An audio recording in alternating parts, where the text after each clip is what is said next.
Hello, I'm Adam Stack. I'm the plant manager of the Yuengling Brewery Company in Tampa. I've been in the brewing business for about 28 years, started out as a brewer, but I've worked in every department over the course of my career. I've been at Yuengling for about 5 years now. I'm the plant manager here, so I'm responsible for all departments. I don't know what else you want to know. All the grain when it comes in, the grits when it comes in, any raw material of that type comes with a certificate of analysis from the manufacturer.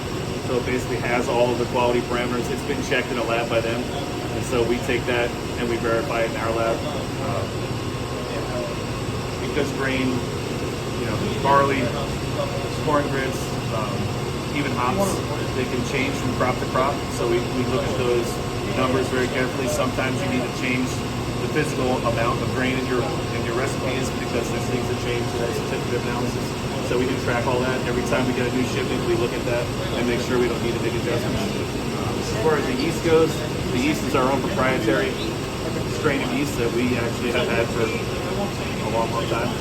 I don't know how many years it dates back. I don't know if it's actually original to 1829, but it's probably close to it. Pretty cool. It's probably close to it. Okay. But we actually keep that strain alive at an outside lab that we actually pay a service to keep it alive. So when we need a new yeast culture, we basically call them and they actually grow up a new batch of yeast for us and then ship it to us. And then we have a new starter brew that we use to start that yeast here, which is like a smaller brew. And then we grow that yeast up to like quantities which we can use in the brew house. That probably happens every couple of months. We'll get new yeast in. And we really just track the number of times that we reuse that yeast. We call it pitching. Whenever you put the yeast into a new beer, it's called pitching the yeast. Okay. So we track the number of pitches, and when we get to around 10 or 12 pitches, then we try to get a new crop. Only because over time they can genetically drift over time. Okay. After you get so many generations of reproduction, so you want to go back to the original every so often. As far as the water goes, we get all of our water from 2 underground aquifers here that feed the Hillsborough River. It's pretty hard water when it comes out of the ground, so we actually completely strip it pretty much of everything. So we soften it, put it through a sand filter, carbon filter, and then in the brew house, our brewers adjust the chemistry of the water while they're making the beer to get that, basically the original chemistry of our Pennsylvania water, to get all the beer to be as identical as possible. 57. So this is the old brew house. We were actually running this brew house when we bought it for the first about 12 years, and then we built the new brew house next door, which is just more modern and efficient. And those 2 squares are actually like you crank them and it slides a gate open on the bottom of that that goes out that connection. So we'll connect large stainless steel hoses up to that, and then they'll pump it out there. It could take 8 hours, 10 hours to pump a whole rail car out. It could take a while. If it's grits, it could take longer because grits are so tiny. They really get compact in there. Yeah. So it could take 12 hours to unload a full rail car full of grits. Yeah. So, with all of the brewing byproducts that you guys have, what are some of the waste reduction and sustainability efforts that you guys have that go towards making use of that? So we try to recycle as much as we can. The brewing process, most things are recycled. So all the brewing grain that comes out of the brew house after we're done extracting all the sugar out of it goes into that spent grain tank in the back and gets picked up by a company that's out in Bartow, Florida, and they basically service mostly cattle with it as cattle feed. Okay. During the summer when the cattle are eating grass, they actually take the grain and they dry it, and then they mix it with other food sources that they recycle, and then they feed out of it for chickens, pigs, cows. But they can store that in silos and keep it for when there's no grass growing. So they manage that process of it, but we pretty much sell that to them. Any waste yeast, because we make a lot more yeast than we can actually reuse in the beer, that is also sent in the back. There's 2 tanks behind there that are smaller, and they get picked up usually once a week. They'll get picked up by a company that goes to Tennessee, and they make cat and dog food out of it. So it's kind of a nutritional supplement for dog and cat food. But those are the 2 main byproducts in the brewing process. Pretty much all goes to feed animals. Nice. Are there any examples, even historically, of different process improvement stuff when it comes to brewing here at Yuengling?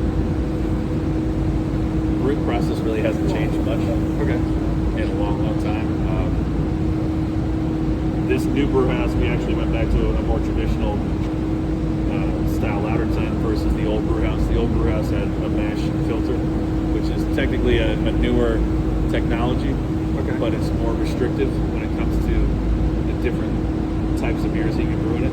Okay. A mash filter, instead of putting it in a vessel like this where you just have a false bottom and you just kind of strain the liquid out of it, a mash press actually squeezes Okay. the grain and squeezes all the liquid out of it. So it's very efficient, but it's built for a very specific amount of grain. So if you're making the same beer over and over and over again, it's great. But if you're making different beers that have different amounts of grain and things in it, it gets very inefficient. So when we built this brew house, we actually went back to an older technology, which may not be as efficient, but mash filter is like 100% efficiency, and this is like 97%. So it's a few percentage points, but you have a lot more flexibility to make different styles of beer, which we do here. As far as other process improvements, most of it is really trying to eliminate losses. Yep. So trying to minimize losses, trying to increase that efficiency in the brew house to get as much extract as we can out. And most of that's just done by trying to balance, like I said, the water additions and things of that nature.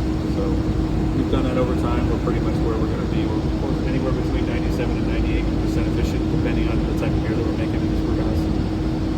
We'd love to be higher, but that's pretty good. Yeah. Small brewers can be in the 80s. Oh, wow. So you go into a small microbrewery, a lot of time they're probably in the 80s percent efficiency, which still sounds high if you're looking at like your grade and you got like an 88. But when you're talking about, we've got 30,000 pounds of grain in each one of these brews, so It's not a couple thousand. Yeah. it's 3% of that gets thrown away. So it's a lot.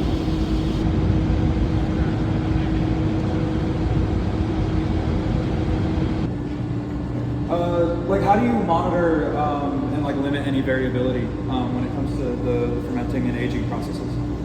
We pretty much, first of all, taste the beer at each stage of the process. There's no instrument that's going to be able to mimic the human, the course, taste yeah. and the smell of the human. So we do taste it. We do take microbiological samples and we'll plate anytime we move beer or clean a tank or anything. We make sure that everything is microbiologically clean. But yeah, most of it is just taste. The guys will take samples of it as it ferments, and they'll make sure that the fermentation is actually progressing as it's supposed to. So they'll basically check what we call the gravity of the beer. So when you start out, like we said, we start out in its wort, it's all sugar water. So you've got sugar mixed in water. It's pretty thick, mixture. And what they do is they float a hydrometer in it. The hydrometer just checks the density of that liquid. As the yeast consumes sugar and creates alcohol, it'll make that liquid thinner. Viscosity of the liquid will get thinner, so that hydrometer actually sinks deeper and deeper into the beer. So they'll track the gravity of the beer over that fermentation to make sure that it's progressing properly. Smell it, taste it, make sure that there's no other bacteria that's gotten into it. If you had an infection and something other than yeast in it, you would know right away. Yeah. Like, what happens if there is an issue or something detected? Like, what's the process when it comes to that? Never had one? Never had it. What are there measures in place that There are. If we had a tank that we thought was infected, it would be isolated. Okay. And we'd most likely dump the beer. Yeah. And then just do some rigorous cleaning. Probably take all the, I've been in small breweries where that's happened, and basically you strip the tank of all the fittings on the tank, everything gets sanitized. If you can steam sanitize, you'll steam sanitize it. Otherwise, you just put it in like a special chemical sanitizer, clean everything. If you have to clean the tank by hand and then CIP it, which is clean it in place as well, you'll do that. But yeah, we've never had an issue here. So we do, like I said, extensive. We probably have 100 microbiological plates every week. Oh, wow. So we have a couple of QA techs in the lab that go around and grab samples and basically incubate on special auger each week to make sure that everything is up and up. So we're always looking at those during the week. And we do a weekly review at the end just to see if there are any spots that need attention. So.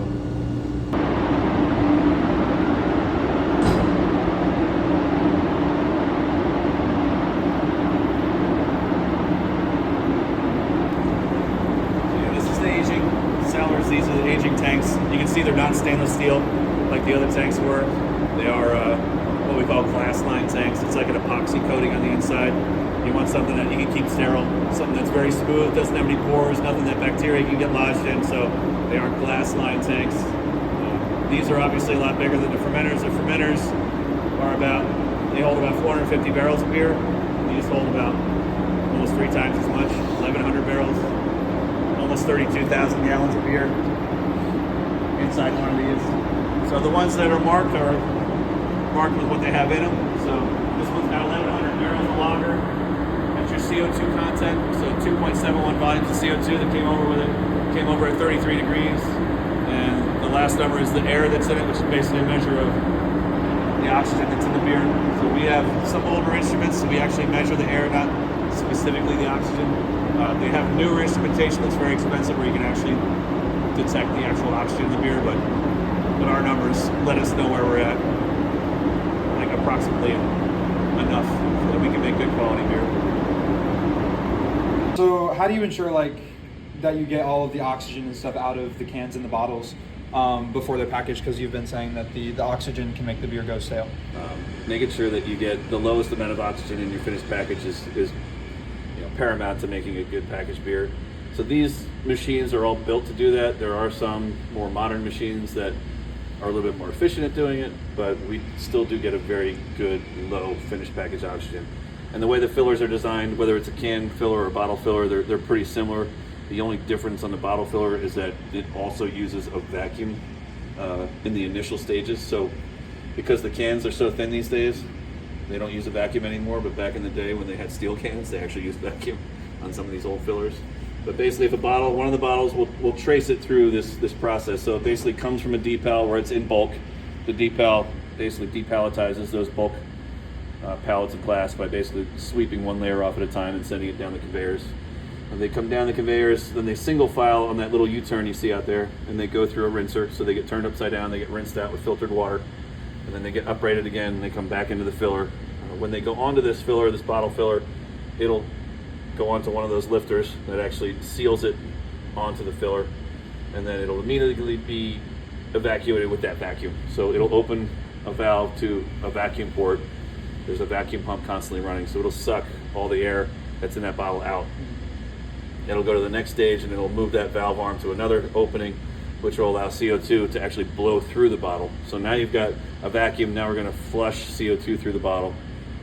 Once you flush a little bit of CO2, it goes to the next stage where it closes and allows that bottle to pressurize, because you want to make sure you've got pressure on that bottle before you try to put carbonated beer in it, or else it would just foam up and go wild. So it'll pressurize it with CO2, and then it'll open it to beer. The majority of that travel around that filler there as it's turning is filling it with beer.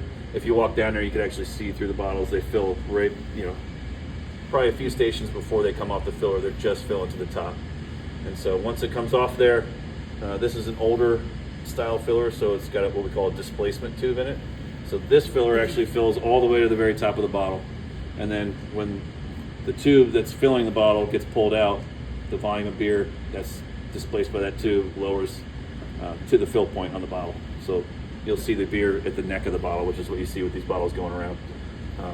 But after it comes off, because you've got that headspace now, because you pulled that tube out, you want to make sure you push all the oxygen that may be in the neck of the bottle out. So as it's traveling around that first, what we call a star wheel, towards where it's going to get capped with a crown, there's a micro stream of water called a jetter, high pressure sterile water, that just basically just jets into the beer just to agitate it and foam it up. So right before that cap gets put on, that beer is actually foaming out of the bottle, and we're capping on foam, we call it, and that pushes as much of the oxygen out of the bottle as we can.